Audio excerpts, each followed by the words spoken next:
Hello दोस्तों। ऐसे तो केस सुप्रीम कोर्ट में अभी अभी आया है, लेकिन बहस 70 80 90 साल पुरानी है।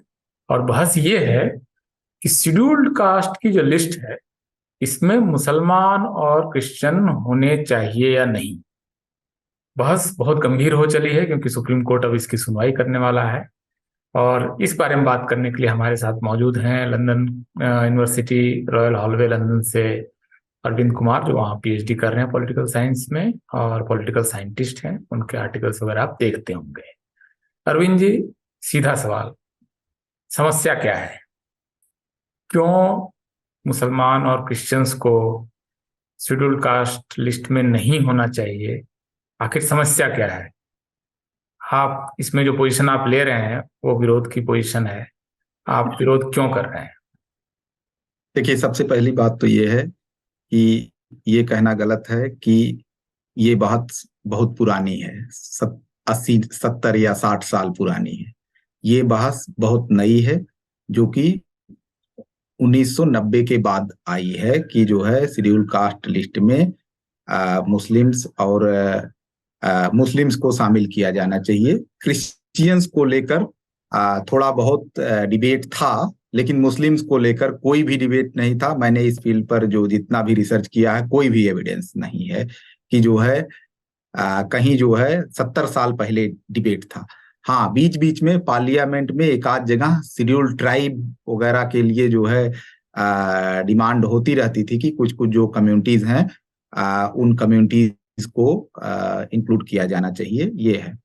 देखिए, जो हम लोगों की जो मेरी पोजीशन है या मेरे जैसे तमाम अन्य साथियों की पोजीशन है, वो शेड्यूल कास्ट की लिस्ट की एक पूरी जेनेसिस की कहानी है कि शेड्यूल कास्ट रिजर्वेशन कैसे आया और वो किस तरीके से आया। इसकी एक अपनी पूरी पूरी कहानी है, जिसमें जो है हमें जाने की जरूरत नहीं है। बट मोटे तौर पे ये बता दूं कि जो इंडिया में अनटचेबल क्लास थे, जिनको अनटचेबल कम्युनिटी के तौर पर ट्रीट किया जा रहा था, और सैकड़ों साल से सैकड़ों क्या हजारों साल का उसका अपना इतिहास है कि उनको अनटचेबल के तौर पे ट्रीट करने का। उन लोगों ने जब अपने राइट्स के लिए स्ट्रगल किया, सो उससे जो है शेड्यूल कास्ट की लिस्ट का जन्म हुआ। जब ये सब कुछ हुआ, तो उस समय बहुत ढेर सारी कम्युनिटीज को, जैसे एक एग्जांपल मैं बताता हूं कि राजभर कास्ट है उत्तर प्रदेश की, जो आज की डेट में शेड्यूल कास्ट की डिमांड कर रही है।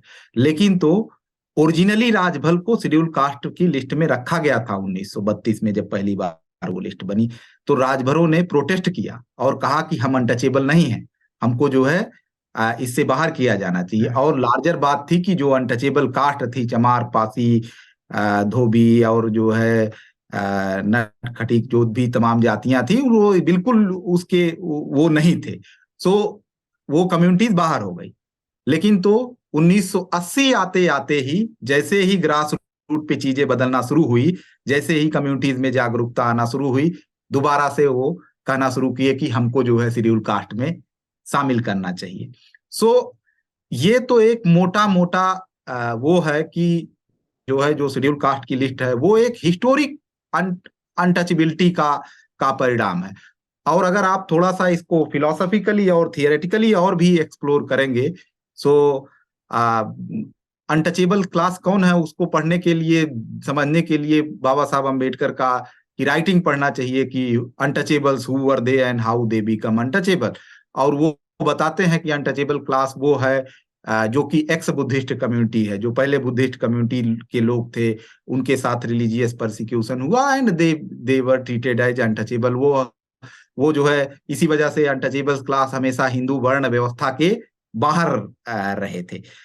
उनको हमेशा उससे बाहर रखा गया था। वो क्लास ने जब अपने राइट्स की डिमांड किया, सो उनको शेड्यूल कास्ट के रिजर्वेशन के तौर पर मिला। दूसरी तरफ जो मुस्लिम्स और क्रिश्चियंस की जो केस है, जब ये सब शेड्यूल कास्ट अपने राइट्स के लिए लड़ रहे थे, तो उन कम्युनिटीज को अपना सेपरेट सेपरेट इलेक्टोरेट था। उसके तहत वो रिजर्वेशन और जो भी गवर्नमेंट या पार्लियामेंट सारी जगहों पर उनको जो बेनिफिट मिल रहा था वो दूसरे प्रोसेस के तहत था। और जो भी जो है अनटचेबल क्लास ने फाइट किया और फाइट करके अपना राइट्स लिया, वो लार्जली जो है हिंदूज और जिसको मैं कहूँ कास्ट हिंदूज और एक्स अनटचेबल्स के बीच का एग्रीमेंट है। और उस एग्रीमेंट के तहत जो है हिंदूज ने अपने जो है कुछ सीटें उनके साथ बांटी। वो जो एग्रीमेंट है, उसी समय दो दो और जो समुदाय थे, वो मुस्लिम्स और क्रिश्चियन, उनको सेपरेट इलेक्टोरेट मिल रहा था। वो उस एग्रीमेंट में हिस्सा नहीं बन रहे थे कि जो है कि हम अगर मान लीजिए कि अनटचे कोई समुदाय जो है, अगर वो 3 समुदाय और भी ज्वाइन करते तो क्या होता, कुछ सीटें उनको भी अपनी देनी पड़ती उनको। सो ये वो सारा मुस्लिम चीज और क्रिश्चियन के कोटे से जाती है वो सीटें। क्रिश्चियन और मुस्लिम और क्रिश्चियन कोटे से जाती। सो वो चीज नहीं हुआ। वो वो उस समय नहीं हुआ। लेकिन जब इंडियन कॉन्स्टिट्यूशन बना, सो शेड्यूल कास्ट का रिजर्वेशन जो है कंटिन्यू रहा। और जो है मुस्लिम, क्रिश्चियंस और तमाम जो अन्य समुदाय थे, उनका जो सेपरेट इलेक्टोरेट था, उन्होंने अपना सेपरेट इलेक्टोरेट छोड़ के कुछ और चीजें बार्गेन कर लिया। वो है right to conversion, personal laws, ये इन सारी चीजों को बार्गेन किया। लेकिन इसके बावजूद भी जो आ, जो जो हमारे कॉन्स्टिट्यूशन मेकर थे, उन लोगों ने इस फैक्ट को रिकॉग्नाइज किया कि एक तो अनटचेबिलिटी का जो हिस्टोरिक अनटचेबिलिटी है, और दूसरा चीज जो है कास्ट बेस्ड डिस्क्रिमिनेशन है सोसाइटी में। तमाम तरीके के सरकमस्टांसेस हो सकते हैं, जिसको कहा गया ग्रुप इनइक्वलिटी। ग्रुप इनइक्वलिटीज बहुत तमाम अन्य रीजन से भी हो सकती है। सो उसके लिए प्रोविजन किया गया कि देयर वुड बी एक category called backward classes, and in backward classes में अलग अलग रिलीजन के लोगों को रखा जाएगा। ये तो हमारे यहाँ का कॉन्स्टिट्यूशनल कंसेंसस था कि इस तरीके से रखा जाएगा। और एक और भी इंपॉर्टेंट चीज ये है कि उस कॉन्स्टिट्यूशनल कंसेंसस में एक और भी इंपॉर्टेंट है कि जो अनटचेबल क्लास रहे हैं, पॉलिटिकल रिप्रेजेंटेशन पार्लियामेंट और विधानसभाओं में केवल इसी क्लास के पास रहेगा, और किसी दूसरे क्लास के पास सेपरेट नहीं रहेगा। वो था कि पहले 10 ईयर के लिए रखा जाएगा, फिर देखा जाएगा अगर इनकी सिचुएशन में क्या इंप्रूवमेंट हुआ तो उसको 10 ईयर के लिए रिवाइज किया जाएगा। ऐसे ऐसे है जो कि अभी भी चल रहा है। तो ये मोटे मोटे कुछ जो है रीजंस हैं राइट। जिसकी। अरविंद जी, अब मैं एक आपसे ये प्रश्न पूछता हूँ कि अनटचेबिलिटी जो है वो obviously Hindu religion, Hindu scripture से निकलता है, उसका ओरिजिन वहां से ही होता है। लेकिन कोई हिंदू अगर मुस्लिम या क्रिश्चियन बनता है और वो अगर हिंदू फेथ के अंदर है, तब वो अगर शेड्यूल कास्ट है, तो उसका राइट्स, जो रिजर्वेशन अगर राइट्स के रूप में देख रहे हैं, तो क्या वो राइट अपने आप खत्म हो जाता है इस वजह से कि वो मुस्लिम या क्रिश्चियन बन गया? और इसका फिर रेशनल क्या है, क्या लॉजिक है? कन्वर्जन जो होता है, कन्वर्जन को एक इंडिविजुअल फेनामेना नहीं माना गया है। कन्वर्जन को एक फेनामेना के तौर पर इस तरीके से माना गया है कि दूसरी कम्युनिटी आपको एक्सेप्ट कर रही है, that's why you are going. जब आपको दूसरी कम्युनिटी एक्सेप्ट कर ली तो कन्वर्जन की तो अनटचेबिलिटी की लॉजिक कहाँ रह जाती। राइट। हम्म। इसमें लेकिन एक चीज ये है कि जो रिलीजन के बेसिस पर इक्वलिटी का जो प्रिंसिपल है कि रिलीजन के बेसिस पर राज्य भेदभाव नहीं करेगा, तो हाँ, जो मुसलमान है और क्रिश्चियन है उनका जो ये शेड्यूल कास्ट का दर्जा उनको नहीं देना है, इन हाँ। दोनों फैक्ट को आप कैसे रिकंसाइल करेंगे? जो मतलब एक तरह से आर्टिकल 1415 और ये कॉन्स्टिट्यूशन ऑर्डर 1950, ये दोनों क्या एक दूसरे को कॉन्ट्राडिक्ट नहीं कर रहा है? बिल्कुल नहीं कर रहा है कॉन्ट्राडिक्ट, क्योंकि देखिए, एक तो हमारे यहाँ जो है, जो भी कॉन्स्टिट्यूशन की जो आर्टिकल है जो ये कहती है कि रिलीजन के बेस पे डिस्क्रिमिनेट नहीं करेगा, उसी आर्टिकल में एक प्रोविजन शेड्यूल कास्ट लिस्ट का भी और जिन लोगों ने वो आर्टिकल डिजाइन किया था उन्हीं लोगों ने शेड्यूल कास्ट की लिस्ट भी डिजाइन किया था। और जो आर्टिकल 15 है वो बाद में डिजाइन हुई है। पहले जो है शेड्यूल कास्ट की लिस्ट पर पूरा एक डिबेट चला है, और जो ओरिजिनल कॉन्स्टिट्यूशन था, पहला कॉन्स्टिट्यूशन था, पहला ड्राफ्ट जो कॉन्स्टिट्यूशन था, उसमें प्रॉपरली शेड्यूल कास्ट की लिस्ट का नाम भी लिखा गया था कि कौन कौन सी जातियां होंगी। लेकिन बाद में ये कहा गया कि जो है ये कॉन्स्टिट्यूशन बड़ा हो जा रहा है, तो एक जो है लाइन केवल लिख के कि बाद में राष्ट्रपति अपने आदेश से इसको जारी कर देंगे। सो जो है जिसके तहत प्रेसिडेंट ने अपने आदेश को 1952 में 50s में जो है लिस्ट को जारी, कॉन्स्टिट्यूशनल ऑर्डर कहा गया उसको, कॉन्स्टिट्यूशनल ऑर्डर को जारी किया। और ओरिजिनली जो है अगर अगर आप मान लीजिए, थोड़ी देर के लिए मान लीजिए कि शेड्यूल कास्ट की लिस्ट जो है ओरिजिनली कॉन्स्टिट्यूशन में होती, ओरिजिनल कॉन्स्टिट्यूशन में या आज के कॉन्स्टिट्यूशन में, तो क्या ये सवाल आप रेज करते? सही बात है। ठीक, तो वो नहीं है, और मैंडेट दिया गया कि आपको, आप जो है जारी करेंगे। लोग कह रहे हैं कि कहीं नहीं लिखा गया है कि जो है आर्टिकल 341 में कहीं नहीं लिखा गया है कि रिलीजन के बेस पर जारी करेंगे। मैं कह रहा हूं कहीं ये भी तो नहीं लिखा गया है कि जो है रिलीजन के बेस पे नहीं जारी करेंगे। अगर आर्गुमेंट ही करना है तो आर्गुमेंट तो कुछ भी हो सकता है। हर राइट। कॉन्स्टिट्यूशन के हर आर्टिकल में थोड़ा नहीं लिखा जाएगा कि रिलीजन के बेस पे लिस्ट जारी नहीं होगी, रिलीजन के बेस पे लिस्ट जारी नहीं होगी। वो तो कुछ सर्टेन जो है कुछ सर्टेन जो है आर्टिकल होंगे ना जहां लिखा गया, वो आर्टिकल 15 में लिखा गया है। बट इंपॉर्टेंट चीज ये है कि आर्टिकल 15 को पढ़ते समय ये भी चीज देखे जाने की जरूरत है कि शेड्यूल कास्ट की लिस्ट को लेकर भारत की संविधान सभा ने तय किया था कि who would be in schedule cast and who would not be in schedule cast, और क्रिश्चियंस और मुस्लिम शेड्यूल कास्ट में नहीं होंगे, ये बात को इंश्योर किया था। वी.आई. मुन्नी स्वामी संविधान सभा के सदस्य थे, उन्होंने स्पेसिफिकली इसको मेंशन किया है कि जो है Christians and others will not be in schedule cast. It is only for the untouchable community who has faced the practice of untouchability since ages.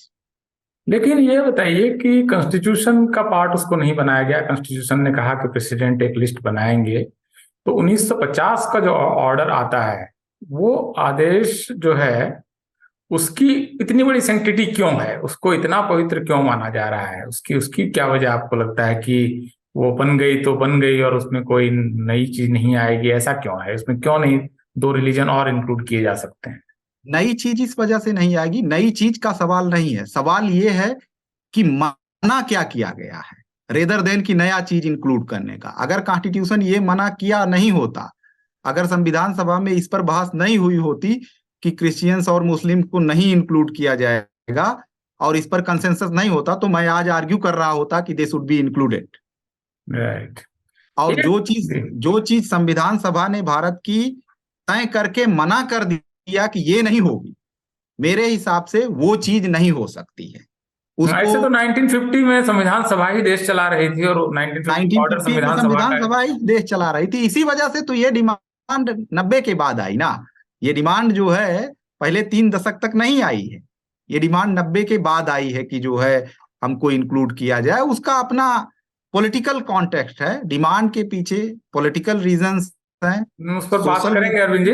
एक चीज बहुत ज्यादा मैं बार बार पढ़ रहा हूं और जब तर्क के रूप में आ रहा है कि सिखों को और बौद्धों को बाद में इंक्लूड किया गया, सिखों को 1956 में और बौद्धों को 1990 में। ये कई जगह कई लेखों में आ रहा है। तो ये अगर इन 2 धर्मों को बाद में इंक्लूड किया जा सकता है, तो मुसलमान और क्रिश्चियन क्यों नहीं? सिखों को इंक्लूड करने का जो तर्क दिया गया है, वो जो है जो कहा जा रहा है कि उनको 1956 में इंक्लूड किया गया, ये भारत का एक बहुत बड़ा झूठ है। और इसको जो है रंगनाथ मिश्रा कमेटी की रिपोर्ट से लेकर ढेर सारे अखबारों और सभी ने इसको एक तरफ से पब्लिश किया है। और ये इशू जो है बेसिकली एक चीज कहा जाता है कि ट्रुथ एंड नरेटिव। सो ये ट्रुथ नहीं है, ये नरेटिव है, और नरेटिव इस वजह से बनाया गया क्या है फिर? ट्रुथ है कि सिखों को शेड्यूल कास्ट में 1950 की पहली ही लिस्ट में जो है इंक्लूड किया गया है। ये तो सबके सामने जो है लिस्ट है, वहां जाके देख लें, उसमें लिखा हुआ है कि रामदासी, सिल्कगार और Ravidasi, Mazhabi, these caste would be included in the in schedule caste. 56 में तो ऑर्डर में ही लिखा हुआ है कि ये जो है स्टेट रीऑर्गेनाइजेशन कमीशन के बाद जो है लिस्ट डिस्टर्ब हो गई थी, तो उसमें तमाम अन्य जातियों को शामिल किया जाएगा। इसके अलावा एक चीज और है कि सिखों को इंक्लूड करने की सहमति भी संविधान सभा में ही बनी थी कि जो है सिखों को इंक्लूड किया जाएगा। और ये जब सब डिमांड हो रही थी तो वहां पर एक भी व्यक्ति ने ये नहीं डिमांड रखा है कि मुस्लिम्स को भी रखा जाए और क्रिश्चियंस को भी रखा जाए। ये कोई डिमांड नहीं है। पूरे कॉन्स्टिट्यूएंट असेंबली की डिबेट को आप देख लीजिए, सिखों ने तो पूरा प्रॉपरली बार्गेन किया है कि जो है हमारी इन चार जातियों को जो है चार नहीं, उन्होंने लिखा है जो मेंबर्स मेमोरेंडम देते थे, 3 मेंबर जो है हुकुम सिंह, सरदार भूपेंद्र सिंह मान और एक मेंबर और जो इस डिमांड को बार बार रेज कर रहे थे, उनके जब तीनों की मांग पढ़ेंगे तो उसमें तीनों ने कुछ कुछ एक दो जातियों का नाम अलग अलग यूज हो जाता था। कोई कह रहा है सिल्कगार, रविदासी, मजहबी एटसेट्रा, कोई कह रहा है कि जो है ऐसे ऐसे, मतलब जब हम नाम लेते हैं तो हम जो है डिमांड करते हैं तो हम सबका नाम थोड़े नहीं लेते हैं, हम 2-4 का नाम लेते हैं, बाकी को एटसेट्रा कह देते हैं। तो ये सहमति 1950 में ही बनी हुई थी, संविधान सभा में ही बनी हुई थी, जिसके बाद जब 1950 का ऑर्डर निकला तो उसमें सिखों को इंक्लूड किया गया। वो ऑर्डर कोई भी जाके पढ़ ले, जहां जो है सिखों को इंक्लूड करने की बात लिखी जा रही है उसको ये लोग गायब कर दे रहे हैं और जो है उसको स्टॉप कर देते हैं। इसको कहा जाता है डॉजी साइटेशन। ये डॉजी साइटेशन है और ये पूरी कहानी बनाई गई है ताकि जो है ये एक विक्टिम के तौर पर दिखाई दें कि एक नरेटिव गढ़ा गया है कि देखो 1956 में सिखों को इंक्लूड कर लिया, 1990 में बुद्धिस्टों को इंक्लूड कर लिया, हमको छोड़ दिया। तो ये जब ये पूरी कहानी नरेटिव आपको गढ़ना है तो आप जो है पूरा झूठ बोलेंगे, उसमें जो है कोई ये मायने नहीं रखता है कि जो है ट्रुथ क्या है। सिखों वाले डेटा मामले में तो अरविंद जी बिल्कुल मुझे लग रहा है आप जो फैक्ट रख रहे हैं कि 1950 में है, तो हाँ, ये ठीक ही होगा जो आप कह रहे हैं। हम लोग सारे लोग इसको चेक चेक कर सकते हैं वेबसाइट पे जाके। 1990 में क्या हुआ, क्यों ये लिस्ट फिर बदलती है एक बार में 1990 में? देखिए, जो हिंदूज की लार्जर डिफिनीशन रही है, इवन फिलोसॉफिकल डिफिनीशन और जो है पुराने जो टेक्स्ट हैं, वेन सॉन्ग वगैरह तक के टेक्स्ट में जो है इसका जिक्र है। वेन सॉन्ग के टेक्स्ट में यंदू वर्ड आता है। सो जो हिंदू टर्मिनोलॉजी है वो रिलीजियस आइडेंटिटी को ना व्यक्त करके वो लार्जली जो है वो व्यक्त करती थी टेरिटोरियल आइडेंटिटी। कि टेरिटोरियल आइडेंटिटी के तहत जो सिंधु नदी के इस पार रहने वाले लोग हैं उनको जो है इसके तहत, हिंदू के तहत कंसीडर किया जाता था। आर्टिकल 25 केवल पूरे कॉन्स्टिट्यूशन में जो कहीं भी थोड़ा बहुत आपको हिंदू की डेफिनेशन अगर ढूंढना होगा तो आपको आर्टिकल 25(2) का एक्सप्लानेशन, आर्टिकल 25 में एक्सप्लानेशन 2 है, उसमें दिया गया है who will be Hindu. Yes. और उसमें लिखा गया है Hindu shall constitute Sikh, Buddhist and Jain. So ये जो है लार्जर हिंदूज की डेफिनेशन है। 90s में क्या हुआ कि जो है ये तो कॉन्स्टिट्यूशनल प्रोविजन है। 90s में एक जो है ऐसी स्थिति में कोई सिख हो या जो है कोई जैन हो, उससे कोई फर्क नहीं पड़ता है किसी के शेड्यूल कास्ट स्टेटस पे, क्योंकि constitutionally and administratively even philosophically जो है Hindus means people having all faiths and which have grown in that particular territorial area। 90s में क्या हुआ कि इस पर जो है एक जजमेंट आ गया था मद्रास हाई कोर्ट से, और उन्होंने जो है इसकी एक नैरो रीडिंग किया और कहा कि Buddhist is something separate thing and Hinduism is something separate thing. Therefore एक जो है वहां मेंबर ऑफ वहां एमएलए थे, उनका नाम अभी मुझे नहीं ध्यान आ रहा है, उनकी जो है शेड्यूल कास्ट सर्टिफिकेट पर क्वेश्चन उठा था, जिसके बाद जो है पार्लियामेंट ने इसको अमेंडमेंट करके और कह दिया कि 9 बौद्ध जो हैं उनको इंक्लूड किया जाएगा, जो 1956 में बाबा साहब अम्बेडकर के साथ वो चेंज कर लिए थे। इंपॉर्टेंट चीज ये है कि इसमें एक बात और भी मैं कहना चाहूंगा कि ओरिजिनली आप जो अम्बेडकर की राइटिंग पढ़ेंगे कि untouchables who were they, so Ambedkar ने कहा कि untouchables are basically ex Buddhist community, ex Buddhist of this country.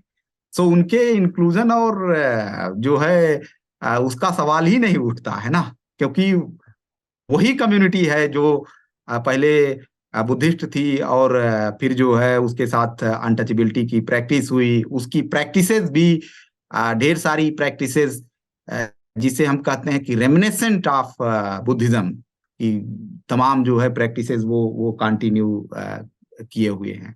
नहीं अरविंद जी, एक प्रश्न उठता है कि अगर ये 1950 का ऑर्डर जिस रूप में है उसकी एक व्यवहारिक व्याख्या ये भी है कि शेड्यूल्ड कास्ट के लोगों के इस्लाम या क्रिश्चियनिटी में कन्वर्सन को इससे मुश्किल बना दिया गया है कि वो कन्वर्ट नहीं कर सकते हैं। क्या इसको इस रूप में देखा जाए कि जो कॉन्स्टिट्यूशन फ्रेम करने वाले या बाबा साहब जो 1950 में ये लॉ मिनिस्ट्री से ऑर्डर इशू कर रहे थे, या जो उस समय कैबिनेट थी जिसमें कि दो बहुत महत्वपूर्ण मुस्लिम नेता थे, मौलाना अबुल कलाम आजाद और रफ़ी अहमद किदवई, इन लोगों ने एक ऐसी व्यवस्था दी कि लोग इस्लाम और क्रिश्चियनिटी में कन्वर्ट ना करें, क्या ये कोई इसका एक प्रच्छन्न छिपा हुआ पर्पस रहा होगा? नहीं, मुझे नहीं लगता है कि ऐसा कोई पर्पस था। रीजन ये था कि जो है इसके पीछे तो फिलहाल ये पर्पज नहीं था, क्योंकि अगर यही पर्पज होता तो मैं एक सवाल पूछूंगा कि 1932 में हिंदू महासभा क्यों अनटचेबल के साथ सिग्नेचर पैक्ट साइन कर रही है और बाकी लोग नहीं जा रहे हैं उसके साथ वर्कआउट करने के लिए?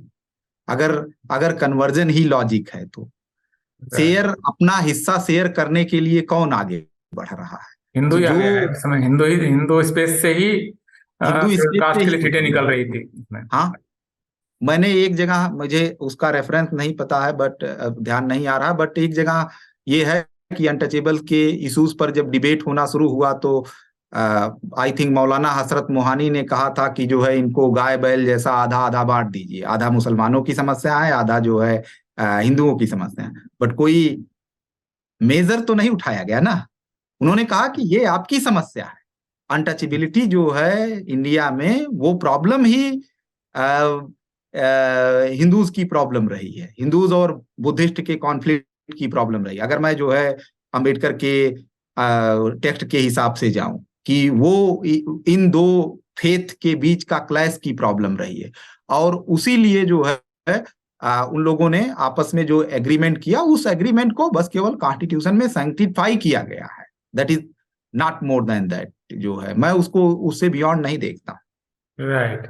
इसमें एक लेकिन एक इंपॉर्टेंट चीज ये है कि कॉन्स्टिट्यूशन मेकर्स का ये कतई इंटेंशन नहीं था कि जो है हम जो है किसी को मीन्स मुस्लिम्स के साथ मुस्लिम्स को हमें बैकवर्ड रखना है या अलग तरीके से रखना है। दे मेड प्रोविजन, अगर उनको नहीं करना होता तो वो कहते ठीक है, आप शेड्यूल ट्राइब में भी नहीं रहेंगे, आप ओबीसी में भी नहीं रहेंगे। अगर उनको करना ही होता, जो है डिस्क्रिमिनेट करना ही होता, बट थिंग इज दैट कि they were dealing with two different things, और जब दो डिफरेंट थिंग से डील कर रहे थे तो उस रीजन से ऐसा हुआ। एक जो अच्छा, आपको बहुत एक चर्चित नवी रिसर्च पेपर आया है और इसकी काफी इस समय उसमें चर्चा भी हो रही है, इस पूरे डिबेट में बहुत इंपॉर्टेंट इंटरवेंशन है, तो उसमें जो आप आर्ग्यू कर रहे हैं कि ये जो दो रिलीजियस ग्रुप्स क्लेम कर रहे हैं उसको आप रिफ्यूट कर रहे हैं, और उसमें आप हिस्टोरिकल फैक्ट्स और उसकी पॉलिटिक्स पर भी बात कर रहे हैं। हिस्टोरिकल फैक्ट्स पर तो आपने काफी कुछ इसमें से बता दिया है। इसका जो पॉलिटिकल एस्पेक्ट है जिसको थोड़ा सा आपने उसमें कम आपने उसको डील किया है, वो हम थोड़ा समझना चाहेंगे कि इस समय ये जो मांग उठी है इसके पीछे है क्या, खेल क्या है, देखिए, क्या अगर इसको नेगेटिव टर्म में देखें और अगर पॉजिटिव टर्म में देखें तो इसका उद्देश्य क्या है, अच्छा उद्देश्य क्या है, दोनों तरीके से इसको मतलब फ्रेज किया जा सकता है इस क्वेश्चन को। तो क्या राजनीति है इसमें? देखिए, इसमें जो है, इस पूरी डिमांड को फ्यूल करने में अलग अलग फोर्सेस हैं, और उसमें कुछ फोर्सेस देश की हैं, कुछ फोर्सेस बाहर की भी हैं। सो जो विदेशी फोर्सेस हैं, उनका लार्जर आइडिया यही है कि उनको लगता है कि जो है शेड्यूल कास्ट को आसानी से कन्वर्ट कराया जा सकता है, और ये जो है कन्वर्ट नहीं हो रहे हैं तो सिर्फ और सिर्फ रिजर्वेशन की लालच में। ये जो समझ है शेड्यूल कास्ट कम्युनिटीज के फेथ को लेकर, मेरे हिसाब से ये बहुत ही खराब समझ है। ठीक, हम लोग इन समुदायों में काम करते हैं और देखते हैं कि लोग जो है कितना, एक माइकल सैंडल ने या चार्ल्स टेलर ने एक टर्म यूज किया है कि अनइनकम्बर्ड सेल्फ। सो कल्चरली आदमी इतना रूटेड होता है कि वो अचानक से जो है बदल नहीं जाता है। मीन्स ऐसा नहीं है कि वो कल से जो है आज जो है शंकर की पूजा कर रहा था और कल से पूरा सब कुछ छोड़ के जो है यीशु मसीह की पूजा करना शुरू कर देगा। ये बिल्कुल मतलब वो उस तरह होता नहीं है एक्चुअली में। लेकिन लोगों की समझ है, लोगों को लगता है कि जो है हम कन्वर्ट करा के अपनी संख्या बढ़ा सकते हैं। तो एक वहां से वो फ्यूलिंग है कंटिन्यूअसली जो है, उसको लेकर सपोर्ट है लोगों का। लोगों को मीन्स जो भी होगा मॉनेटरी ये वो लगा के जुडिशियल रूट, पॉलिटिकल इनफैक्ट उसको प्रेशर। दूसरे तरीके से देखें तो जिन लोगों ने ठेका लिया है कि कन्वर्ट कराएंगे, यस, वो चूंकि कन्वर्ट नहीं करा पा रहे हैं, यस, यस, सफाई में यस। वहां कहते होंगे कि ये समस्या है, इसकी वजह से नहीं ये करा पा समस्या रहे हैं। ये तो एक समस्या तरह और से वो कन्वर्जन का दुनिया भर में बहुत बड़ा एक बिजनेस है, बहुत बड़ा बिजनेस है, कन्वर्ट, बहुत बिल्कुल। बड़ी संख्या में जो है उसमें दोनों ही दुनिया के देश, मतलब क्रिश्चियनिटी का अपना पूरा जो है लिटरेचर है, भरा पड़ा है। अफ्रीकन लिटरेचर और लैटिन अमेरिकन लिटरेचर की कैसे जो है नेटिव्स और एबोरिजिनल्स को कन्वर्ट कराया गया, और यही चीज जो है इस्लामिक कंट्रीज में भी है कि वहां से भी बहुत बड़े तरीके से फंड इन सारी चीजों पर ट्रांसफर होता है। अब वो हो नहीं रहा है, तो एक बड़ा समस्या वहां से आ रही है। दूसरी चीज ये है कि इंडिया में क्या हुआ है, 90s तक 90s तक मैं ये कह रहा हूं कि इस इशू को लेकर बहुत ज्यादा जो है प्रॉब्लम नहीं थी। नहीं। आप देखेंगे पिटीशन जो है 2000 के बाद फाइल होना शुरू हुई है। मिड 90s में इसमें दो जो प्रोसेसेस हुई हैं, एक प्रोसेस ये हुई, नहीं दो क्या तीन प्रोसेसेस हुई हैं, उन्होंने बहुत बड़ा रोल प्ले किया है।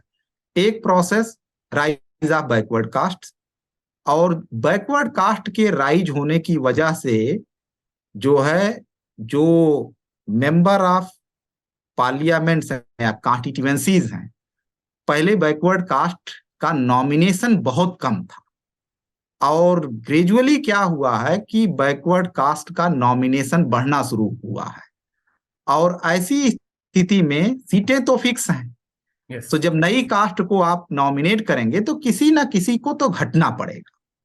और पहले कांग्रेस के मॉडल को 80 में पॉल आर ब्रास ने अपने आर्टिकल में लिखा कि कांग्रेस को कहा कि कांग्रेस जो जिस तरीके से कैंडिडेट नॉमिनेट करती है वो है कोलिशन ऑफ एक्सट्रीम, और उन्होंने कहा तीन एक्सट्रीम्स हैं इसके। ब्राह्मण्स, उत्तर प्रदेश में ब्राह्मण्स टॉप पे, दूसरे नंबर पे अनटचेबल, तीसरे नंबर पे मुस्लिम्स। तो ये है, ये इसी तीन में वो सीटें बांट देती थी। शेड्यूल कास्ट के केस में क्या था कि वहां चूंकि हाँ। फिक्स है, उसमें कोई और जा नहीं सकता, तो आपने जो है जनरल की सीटों को अपर कास्ट और जो है मुस्लिम्स में बांट दिया। अब ओबीसी का राइज ने वो इक्वेशन डिस्टर्ब कर दिया। सो आपको जो है बाहर से अगर ओबीसी फोर्सेस का राइज हुआ तो आपको ब्राह्मण्स की सीटें घटानी पड़ेगी और मुस्लिम्स की भी सीटें घटानी पड़ेगी। और ये जो पूरी प्रोसेस हुई, इससे ग्लोबली एक हंगामा हुआ, कह रहे आपको एक एन नंबर ऑफ लिटरेचर मिलेगा जिसपे ये कहा जाएगा, आपको लिखा हुआ मिल जाएगा कि मुस्लिम्स की इंडिया में रिप्रेजेंटेशन उनकी आबादी के हिसाब से कम है। इस पर बहुत बड़ा लिटरेचर है। और अब ऐसी सी स्थिति में अगर आपको उस कम्युनिटी का रिप्रेजेंटेशन बढ़ाना है global, in order to ensure, आपको ग्लोबली प्रूव करना है कि जो है हमने हमने रिप्रेजेंटेशन इंश्योर किया है, तो आपको जो है कहाँ जगह बचती है जहां दो चार को आप ले जाके प्लेस कर सकते हैं, वो केवल शेड्यूल कास्ट है, वहीं आप घुसेड़ सकते हैं और कहीं नहीं कर सकते, क्योंकि बैकवर्ड क्लासेस का क्लेम जो है वो जाएगा। ये चीज कांग्रेस पर भी लागू होती है और यही चीज समाजवादी धड़े पर भी लागू होती है, क्योंकि इसमें पहला अमेंडमेंट लाने की जो कोशिश की गई थी वो 96 में देवगौड़ा गवर्नमेंट में, या आई थिंक गुजराल गवर्नमेंट में हुई कोशिश। पार्लियामेंट में जो है बिल पेश किया गया था इस पर कि ये ग्रुप को, और लॉजिक बिल्कुल सिंपल है कि हम अब आ रहे हैं जनरल सीटों पर, हम आ रहे हैं, तो वहां पे मुस्लिम या अपर कास्ट की सीट जाएगी, इन्हीं दोनों की जानी थी, and that's why they should be placed in schedule cast. इसमें एक और भी चीज बहुत इंपॉर्टेंट रोल प्ले की कि उसी बीच इन्हीं दौरान जो है जब ये सब पूरा हो रहा था, तो इसी दौरान शेड्यूल कास्ट का भी राइट हो रहा था, जो बीएसपी का आंदोलन, और उससे जो है जो शेड्यूल कास्ट की कम्युनिटी जो है फ्रंट तरीके से पावर स्ट्रक्चर को चैलेंज कर रही थी, दोनों ही पावर स्ट्रक्चर को तरीके से, जो कांग्रेस ने इंडिया में अपर कास्ट की नॉर्थ इंडिया में हेजेमनी को बनाया था, जिसको कि मीन्स फ्रांसिस आर फ्रैंकलिन ने अपनी किताब में लिखा है ग्रेजुअल रिवोल्यूशन, कि social superiority of upper caste with economic empowerment of lower caste, की गरीबी उन्मूलन कर देंगे लेकिन जो है सोशल सुपीरियरिटी आपकी बनाए रखेंगे, तो आपको यूनिवर्सिटी में बैठाएंगे, वाइस चांसलर बनाएंगे, गवर्नर बनाएंगे, सारा कुछ आपको देंगे, बट गरीबी उन्मूलन देश से हो जाएगा बस, ताकि जो है बाकी लोगों का वो खत्म हो जाए। इस पूरे मॉडल को, जिसको बहुजन पॉलिटिक्स ने इस पूरे मॉडल को चैलेंज किया, ऐसी स्थिति में जब ये मॉडल चैलेंज हुआ तो सबसे जो बैक साइड प्लान बना, वो बैक साइड प्लान यही था कि let this community should be further pushed aside, और वो पुश्ड असाइड उसी तरीके से हो सकती थी कि जब जो है कुछ और को आप जो है शेड्यूल कास्ट में डाल दीजिए, तो जाहिर सी बात है वो समस्या हो जाएगी। ये मैं एक दूसरी चीज देखता हूं, इसमें कुछ इलेक्टोरल प्रोसेसेस और भी इन्वॉल्व हैं, और उनमें जो है एक इलेक्टोरल प्रोसेस ये है कि मीन्स इस बीच में तीन तरीके के बल्कि और भी लिटरेचर हैं जो पॉलिटिकल साइंस में दिखाई देते हैं। वो ये है कि बीजेपी के राइज की वजह से, बीजेपी की राइज की वजह से कॉन्स्टिट्यूएंसीज का कम्युनलाइजेशन हुआ, जिसको मुझे एक्सेप्ट करने में, वोटर्स का कम्युनलाइजेशन हुआ जिसे मुझे एक्सेप्ट करने में कोई दिक्कत नहीं होती। सो जब कम्युनलाइजेशन नहीं होता है, ऐसी स्थिति में आपको कोई भी मुस्लिम कैंडिडेट के चुन के जाने की संभावना ज्यादा होती है, और जब कम्युनलाइजेशन हो जाता है तो संभावना कम हो जाती है, ठीक है। और जब आपकी संभावना कम होगी तो आप जीतने के लिए आपको बहुत थोड़ा सा और कठिन परिश्रम करना पड़ेगा, आपको ज्यादा पैसा इन्वेस्ट करना पड़ेगा ऐसे कैंडिडेट्स को, और बहुत चीजें करना होता है। मीन्स आप देख सकते हैं कि हो सकता है कि यूपी में टिकट वगैरह की बिक्री का अगर इंटरनल डेटा मिले तो पता चल सकता है कि हो सकता है मुस्लिम्स को ज्यादा पैसे में टिकट लेना पड़ता हो, और जो है बाकी को कम पैसे में उसके रिलेटिवली कम हो जाए, या इवन अगर कैंपेन एक्सपेंडिचर देखा जाए तो हो सकता है कि उनको ज्यादा पैसा खर्च करना पड़ता होगा बनिस्बत जो है बाकी की। सो एक ये रीजन है कि ऐसी स्थिति में जो रिसर्च बताता है कि चूंकि अनटचेबल कम्युनिटी जो है फाइनेंशियली भी बहुत वीकर है, सो जो शेड्यूल कास्ट की सीटें हैं वहां पर कंपटीशन कम है, बहुत कम है, और उस जगह आप आसानी से जीत सकते हैं। ऐसी हालत में अगर कोई भी कास्ट वहां से, कम्युनिटी वहां से जो है नीचे कर दी जाए, कुछ को किसी तरीके से उसमें डाल दिया जाए, तो वो बड़े आराम से उनको पीट सकती है। मैंने मोस्ट बैकवर्ड कास्ट पर, इसका मतलब ये बहुत ज्यादा नौकरी और शिक्षा का मामला नहीं, ये नौकरी शिक्षा का बिल्कुल मामला नहीं, क्योंकि नौकरी शिक्षा में तो ऑलरेडी रिजर्वेशन मिल रहा है कि जो है ओबीसी के तहत मिल रहा है, ईडब्ल्यूएस के तहत मिल रहा है, वो सारा कुछ है। माइनॉरिटी इंस्टीट्यूशन का अपना रिजर्वेशन भी है, माइनॉरिटी इंस्टीट्यूशन का अपना है। और दूसरी चीज ये है कि इसमें एक चीज और भी ऐड ऑन कर लीजिए, पिछले 10 साल 15 सालों से एक डिबेट और भी चलाया गया कि मुस्लिम्स जो है इस वजह से नहीं जीत पा रहे हैं, पार्लियामेंट में संख्या कम हो गई, क्योंकि उनकी जो डोमिनेटेड सीट है उसको रिजर्व कर दिया गया। इसको लेकर डी रिजर्व करने के लिए कैंपेन चल रहे हैं। इसको सच्चर कमेटी की रिपोर्ट में लोगों ने बोला, और ये लोग इतने बदमाश रहे हैं कि जैसे उन्होंने, किसी ने कहा कि ऐसा हो गया तो सच्चर ने वैसा लिख दिया। उसको लेकर फ्रांचेस्का आर जेनसेनियस ने एक आर्टिकल लिखा, was delimitation unfair to Muslims, और इस पूरे एलिगेशन को जो है गलत पाया है। लेकिन तो ये पूरा माहौल बनाया गया, और ये हुआ जब 2008 में डिलिमिटेशन हुआ तो मीन्स हर जगह जब सीटें रिजर्व की जानी शुरू हुई, रिजर्वेशन सीटों का चेंज होना शुरू हुआ, खासकर उत्तर प्रदेश में, तो जो भी पहले जो अनरिजर्व सीट थी, वहां जो व्यक्ति लड़ रहा था, 20 साल से सांसद था, 15 साल से सांसद था, अब अचानक से जो है उसकी सीट खत्म हो जाएगी तो उसे तो समस्या होगी। तो उन लोगों ने डिलिमिटेशन कमीशन के सामने बहुत पिटीशन किया था। ये हिंदूज ने भी किया था, हिंदू अपर कास्ट ने किया था, बैकवर्ड कास्ट के लोगों ने किया था, जो नई सीटें रिजर्व की जा रही थी, और ये चीजें मुस्लिम्स ने भी किया था।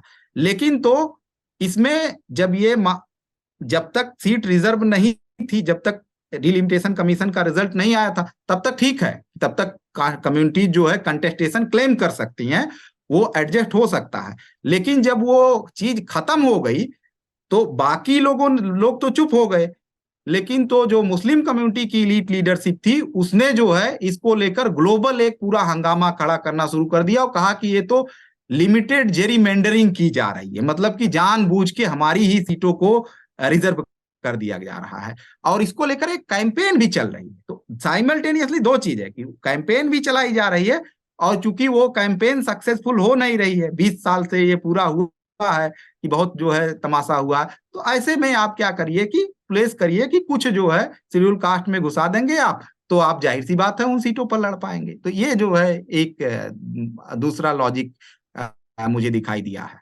जी, तो अभी यहाँ से आप जो मेरा फाइनल क्वेश्चन है कि इसका किस तरह से आप इस विवाद को या इस मसले को रिजॉल्व होते हुए देख रहे हैं, और कहाँ ये विवाद जा रहा है? अगले अगर सिर्फ 4 या 5 महीने का टाइम फ्रेम देखें तो ये विवाद कहाँ तक जा रहा है, या इस ईयर एंड तक ये विवाद कहाँ पहुंच रहा है?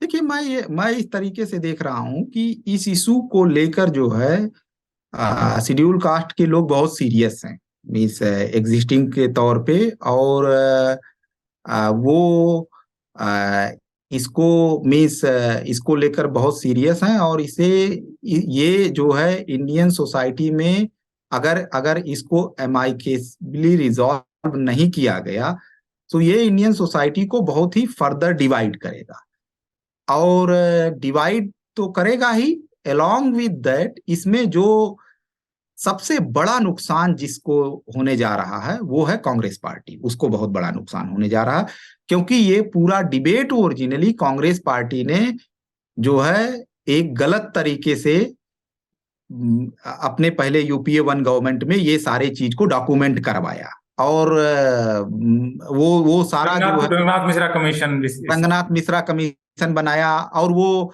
इस वजह से बनाया क्योंकि कॉन्स्टिट्यूशनल प्रोविजन ये है कि शेड्यूल कास्ट से रिलेटेड जो भी मामले होंगे वो शेड्यूल कास्ट कमीशन तय करेगा। ये भी संविधान सभा की बहस से ही तय हुआ था। तो 2000 में जो है शेड्यूल कास्ट कमीशन ने इन कम्युनिटीज को शेड्यूल कास्ट में शामिल करने से मना कर दिया, संस्तुति देने से मना कर दिया, और ऐसे ही जो है रजिस्ट्रार सेंसस के रजिस्ट्रार जनरल ने मना कर दिया। अब वहां इसको खत्म हो जाना चाहिए था, लेकिन तो कांग्रेस गवर्नमेंट उस समय प्रेशर में आके उसने जजेज इंक्वायरी एक्ट के तहत एक कमीशन बनाया, और पहले कमीशन बनाया वो कहा कि ये माइनॉरिटीज का स्टेटस इंक्वायरी करेगा, और बाद में जो है कुछ दिन बाद उसका टर्म्स ऑफ रेफरेंस बढ़ा के कहा कि अब जो है पहले कमीशन बनाया, कहा माइनॉरिटी का स्टेटस इंक्वायरी करेगा, फिर जो है कुछ लोग, आई थिंक पीयूसीएल या कोई संस्था है जो उनके इकोसिस्टम वाले लोग अपना चलाते हैं, उन लोगों ने सुप्रीम कोर्ट में एक पिटीशन फाइल किया, और पिटीशन फाइल करने के बाद जो है फिर कहा कि फिर कहा कि अच्छा, आप सुप्रीम कोर्ट में पिटीशन फाइल हो गई है, तो अब जो है रंगनाथ मिश्रा कमीशन जो है इसको इस मामले की भी इंक्वायरी की है। तो ये जो है ये पूरा मामला बेसिकली एक इस तरीके से मुझे दिखाई देता है कि एक जो है एक जगह टेबल पे बैठ के इसकी रणनीति बनाई गई कि कैसे कैसे करना है।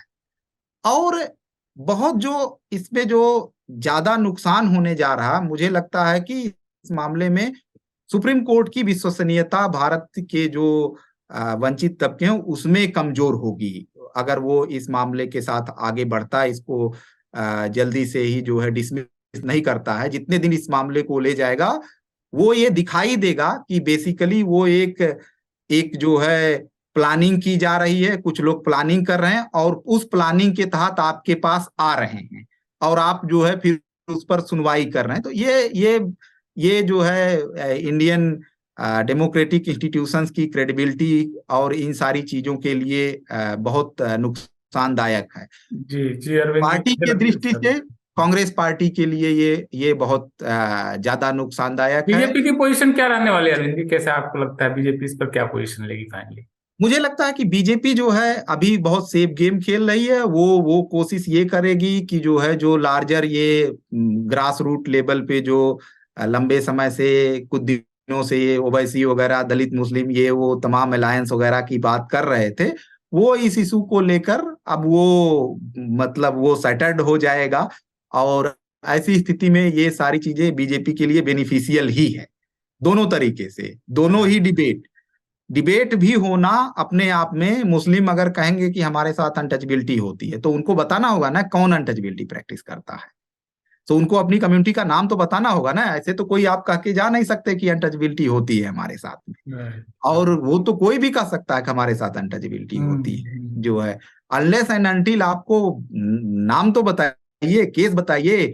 लोग खड़े होके पूछ रहे हैं कि कहाँ आपका दूल्हा घोड़ी से उतार दिया गया, कहाँ आपकी मूछ जो है छीन ली गई, कहाँ आपके ऊपर किसी ने पेशाब कर दिया। तो जो अनटचबिलिटी की इन ह्यूमन प्रैक्टिसेस हैं उसके एग्जाम्पल्स लोग मांग रहे हैं। एग्जाम्पल्स एक भी नहीं है, कुछ भी नहीं है। तो पब्लिक डिबेट तो जो है फिर तो वो क्लेम भी ये उनका रिफ्यूट होता है ना कि फिर आप जो कन्वर्ट हुए थे, हाँ फिर उसका बेसिस भी फिर क्या है? अगर वहां जाकर एग्जैक्टली के आप अनटचेबल रह एग्जैक्टली। गए। और अगर अगर कोई ये कह रहा है कि ठीक है हमारा जो है कन्वर्जन होने के बाद भी हमारी स्थिति नहीं सुधर रही है, ठीक है नहीं सुधरी है या हम अनटचेबल ही रह गए, तो एक सवाल उठता है ना कि फिर आप हैं क्या क्यों वहां पर। ठीक। तो ये सारे मतलब ये सब कॉम्प्लेक्स इश्यूज हैं जी और जी जी इसका अरविंद जी, जो मुझे लगता है कि है अभी इस ढेर पर हम सारा। लोग आगे भी फिर चर्चा करेंगे। अरविंद जी, बहुत शुक्रिया बातचीत में शामिल होने के लिए, क्योंकि आपका इस पर शोध है तो आप इसके गंभीर अध्येता हैं। आपसे हम लोग इस बारे में थैंक यू। फिर बातचीत करेंगे। बहुत बहुत शुक्रिया। धन्यवाद धन्यवाद।